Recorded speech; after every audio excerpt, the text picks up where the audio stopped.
Memang susah kan ikut kan. Sebab kita tak pernah sampai, kita tak pernah tengok. Jadi tu susah, kita kena banyak buat searching internet, download gambar macam-macam. Bahan yang kita gunakan kayu, besi dan fiberglass. Cat adalah cat yang memang untuk marine grade. Mengikut apa pembuatan boat fiberglass sekarang. So standard itu kita pakai. Jarak daripada kawasan terumbu karang pun lebih daripada 50 meter.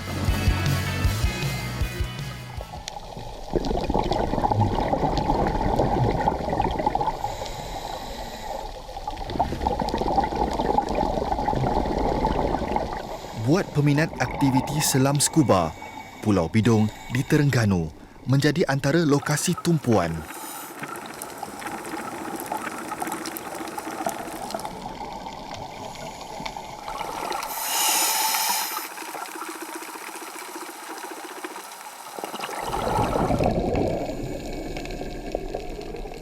Dunia sunyi di bawah gelombang dengan hidupan dan terumbu karang yang pelbagai, umpama suatu alam berbeza yang mengagumkan.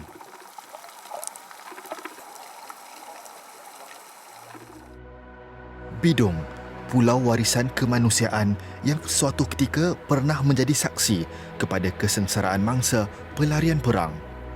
Di sebalik keindahan ciptaan Tuhan, ada cerita yang ditinggalkan sesudah kem orang hanyut Vietnam ditutup selama-lamanya. Dari tahun 1975 hingga 1990, dilaporkan hampir 250,000 pelarian Vietnam mendarat dan menjadikan Pulau Bidong tempat berlindung setelah lari dari pemerintahan komunis di negara mereka.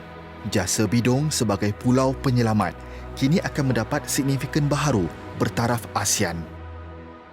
Dalam usaha membangunkan kembali sektor pelancongan dan kebudayaan tempatan selepas berdepan dengan pandemik COVID-19, Kementerian Pelancongan, Seni dan Budaya (MOTAK) melalui Tourism Terengganu proaktif dalam merancakkan kembali aktiviti selam skuba di negeri Terengganu.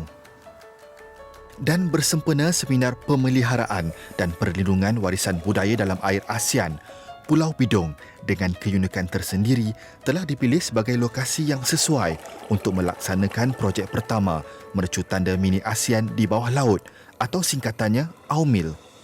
Sebelum ni kita dah ada monumen-monumen lain yang menggambarkan kebudayaan negeri Terengganu, dan juga kita ada kora-kora yang cukup baik dan terpelihara di Pulau Bidong ini, yang mana menjadi pelengkap kepada aktiviti menyelam skuba untuk datang ke negeri Terengganu lah. 11 monumen unik tukun rekreasi ini juga diyakini menjadi produk pelancongan budaya terbaru bukan sahaja untuk penyelam skuba tempatan, malah dari seluruh dunia. Kampung Tok Badir, Bukit Payung, Kuala Terengganu. Kepakaran dan kemahiran anak tempatan jelas kelihatan dalam penghasilan 11 replika mercu tanda dari negara ASEAN ini. Hanya 3 bulan masa diambil untuk menyiapkan monumen walaupun berdepan kekangan ketika tempoh kawalan pergerakan. Berbekal pengalaman menghasilkan arca dan monumen selama 10 tahun, cabaran ini berjaya ditempuhi pembuat replika Muhammad Najib Muhammad Don. Mula-mula terkejut lah kan. Sebab, yelah, benda yang kita tak pernah tengok kan. Memang kita biasa dah, projek-projek yang laut tu kita biasa buat dah. Tapi ASEAN ni dia melibatkan nama ASEAN kan. Jadi kita rasa bertanggungjawab besar nak buat benda-benda semua ni. Monumen-monumen ni. 11 monumen ini memberi 1,001 cabaran. Setiap daripadanya mempunyai perincian tersendiri yang tidak boleh dinafikan. Cabaran yang paling ketara ialah untuk mencari keseragaman saiz secara keseluruhan. Banyak jenis susah lah. Macam ni susah dia besar. Besar, berat. Dengan pattern yang macam Singapura tu bentuk benda hidup. Singa kan. Jadi bergantung pada bentuk lah kan. Bentuk satu benda tu. Kalau benda yang kita boleh senang nak dapat maklumat, jadi senang lah kita nak buat. Memang susah kan ikut kan. Sebab kita tak pernah sampai, kita tak pernah tengok. Jadi tu susah, kita kena banyak buat searching internet, download gambar macam-macam. Sebab benda ni scale, kita membesarkan skala dia kan. Kalau kita ada sumber tu, senang kita buat. Kalau bila kita tak ada sumber tu, susah sikit kita nak buat. Menjelang malam, sesudah perincian terakhir selesai, kesemua monumen akan dibawa ke Pulau Bidong menggunakan tongkang. Dari bengkel, monumen dengan saiz 2x3 meter dengan berat di antara 3 ke 500 kilogram ini dimuatkan ke atas lori sebelum dipindahkan ke tongkang.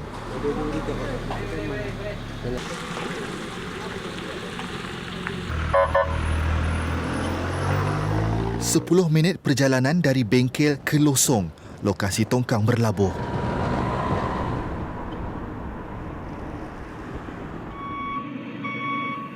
Proses pemindahan dilakukan bermula jam 11 malam kerana tongkang akan bergerak pada jam 4 pagi apabila air sungai pasang.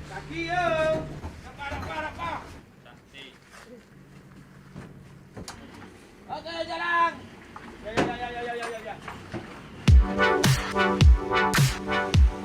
5 jam kemudian, tongkang membawa 11 monumen bersejarah ini tiba di perairan Pulau Bidung. Proses menurunkan monumen ke dasar laut telah dipertanggungjawabkan kepada Baharim Mustafa, pegawai sains dan pasukan penyelamnya dari Universiti Malaysia Terengganu UMT. Pada tahun 2018 kami buat proposal bersama dengan Jabatan Warisan dihantar kepada Kementerian Pelancongan HQ Putrajaya dan pada tahun 2019 lulus. Sebenarnya hanya seminar sepatutnya dilakukan di Pulau Bidung. Tapi pihak kementerian telah menambah sedikit peruntukan untuk kami buat projek mini gallery. Setelah dibincangkan dengan peringkat ASEAN Sekretariat, dia minta kita jadikan dia Asian Underwater Mini Landmark.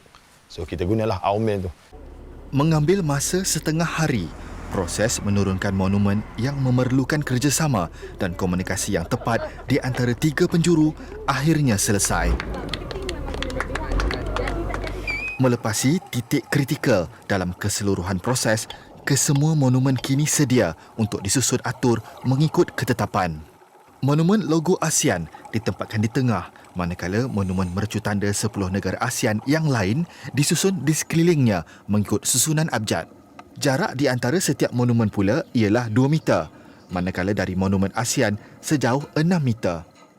Jadi kita kena susun dia, pasak untuk memastikan dia boleh duduk tetap di situ dan boleh bertahan sekurang-kurangnya 5 tahun ataupun 8 tahun di bawah. So kami nak maintain. Ini bukan tukur perikanan, inilah tukur rekreasi. Kami declare sebagai tukur rekreasi. Sekiranya penyelam-penyelam datang ke Pulau Bidung, seharusnya menyelam di tempat kawasan karang, kawasan cantik sebanyak 3 selaman sehari. So sekiranya ada benda ni, so dia dapat reduce atau kurangkan 1 selaman. Dia bawa kepada tukur rekreasi yang kami letakkan ni. Jadi adakah kita boleh susun dalam bentuk begitu supaya orang dapat tengok dengan cantik? Itulah. Projek seumpama ini memerlukan ketelitian bukan sahaja dari aspek penghasilan, malah lebih penting bahan yang digunakan tidak akan memberi kesan buruk kepada ekosistem laut dan alam semula jadi. Bahan yang kita gunakan adalah daripada kayu, besi, galvanized iron dan fiberglass. Cat adalah cat yang memang untuk marine grade. Apa yang kita senaraikan mengikut apa pembuatan boat fiberglass sekarang. So standard tu kita pakai. Dan kita letakkan monumen kita di tempat kawasan pasir. Mungkin ada mikro kehidupan kecil, tapi yang kehidupan besar, yang ketara di mata tak ada lah. Jarak daripada kawasan terumbu karang pun lebih daripada 50 meter.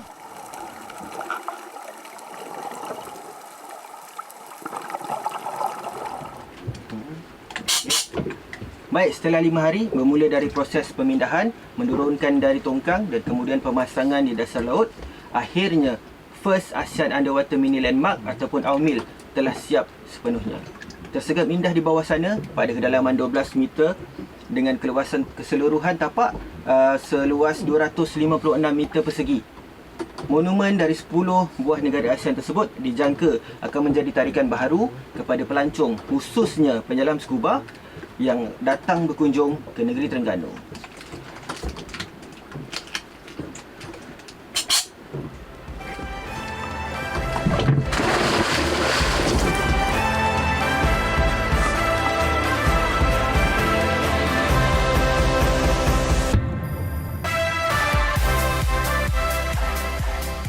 Menghampiri kemuncak, projek ini turut menerima kunjungan Datuk Seri Nancy Shukri, Menteri Pelancongan, Seni dan Budaya. Keterujaannya terhadap hasil projek ini memberikan keberanian kepada diri beliau untuk turun menyelam bagi melihat sendiri hasil projek tersebut. Gabungan di antara warisan dan budaya serta sukan selam scuba ternyata sesuatu yang unik dan berupaya untuk menarik perhatian ramai ke negeri Terengganu. Saya yakin tapak AUMIL ini pasti akan menjadi warisan kebudayaan bawah air negara. So, ia meliputi beberapa negara, ada 10 negara. Dan dari situlah bermulanya aktiviti pelancongan. Scuba divers itu memang berminat. Mereka pun nak cari produk-produk baru. Dia pergi diving taklah nak tengok coral saja, tapi inilah satu keistimewaan. Jadi ikon, mereka akan pergi ke situ untuk mengambil gambar. Itu juga menjadi cara untuk mempromosikan negara kita.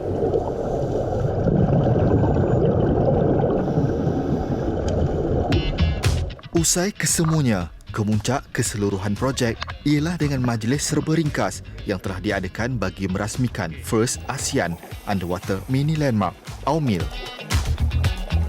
Selain menggalakkan usaha memelihara dan memelihara warisan budaya bawah air, AUMIL juga akan memupuk penghargaan budaya yang lebih tinggi di kalangan masyarakat ASEAN. Di semua pulau-pulau kita masih terpelihara, sebenarnya masih banyak tempat-tempat yang menarik, terutamanya kora-kora yang cantik lah. Tapi dengan apa yang dibuat pada hari ini, merancak dan meningkatkan lagi lah. InsyaAllah lepas ni kita akan promosikan tempat ni khususnya kepada diver-diver di seluruh dunia, bukan sahaja di ASEAN. Untuk pelancong asing, memang tak asing lagi di pulau-pulau kita yang cantik lah. InsyaAllah Bidung akan menjadi satu tarikan baru untuk pelancong-pelancong untuk datang ke sini.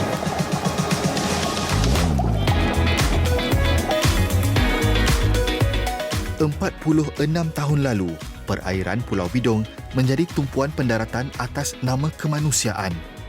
Kini, dasar lautnya yang penuh keindahan menjadi tapak kota mini simbolik kepada penyatuan dan semangat setikawan negara ASEAN, hasil usaha konservasi alam sekitar dan pembangunan pelancongan yang dilakukan MOTEC serta Tourism Terengganu.